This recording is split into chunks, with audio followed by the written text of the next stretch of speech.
You gave 3 instances of institutional racism.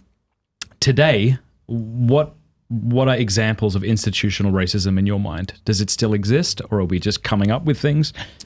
Well, no, I think there's still things that are well, obviously, the clear examples are the Ku Klux Klan and white supremacists and those kinds of things. Obviously, institutional racism. Yes, of course.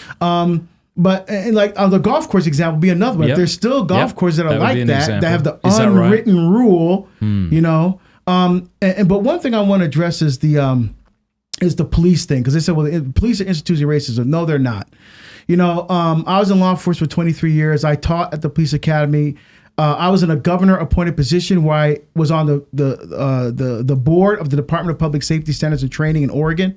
It's the agency that oversees the training of all police officers for the state. I served for 6 years, 2 3-year terms, and you get term limited out. I was appointed by 2 successive governors, and I chaired the board in my last term. I am intimately familiar with how police officers are trained. I guarantee you, no police officer is trained to kneel on someone's neck for 9 minutes. That's ridiculous. I was watching that video of George Floyd. I was like, what the hell are you doing? Get off his neck. I mean, he's cuffed, he's contained, he's not a threat. Why are you still on his neck? And the other officer stood around and watched it. I was pissed, man. I was angry, and so were many other officers who saw that, who know that's not how we're trained, who are out there putting their lives on the line for complete strangers because they feel called by God to do that. And these few ones that may be a racist or prejudice are causing the problems. And that's what everybody sees. They don't see. It's like the priest abuse scandal, right? All the priests are pedophiles. Like I know priests that are afraid of traveling clerics now because they're going to be called pedophile and child molester every time they walk through an airport or in a grocery store. So they wear their traveling clothes or their secular clothes because they're afraid of that witness.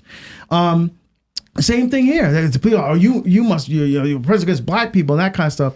No, I mean, not everyone's like that. So to say again, people in institutions are racist, but the institution itself is not racist.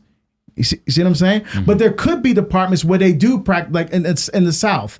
Like, there are places maybe that do practice that kind of, well, what are you doing here? You're on the wrong color. We don't see many people of color in this part, that kind of thing. That's would be institutional racist, where it was even if it's an unwritten rule, that would still be an institutional racist. So it's not in the written policy, but it's kind of like, we got this understanding that we're going to treat people this way.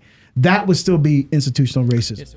Hey, thanks so much for watching. Please be sure to like and subscribe and leave a comment below letting us know what you thought about the video.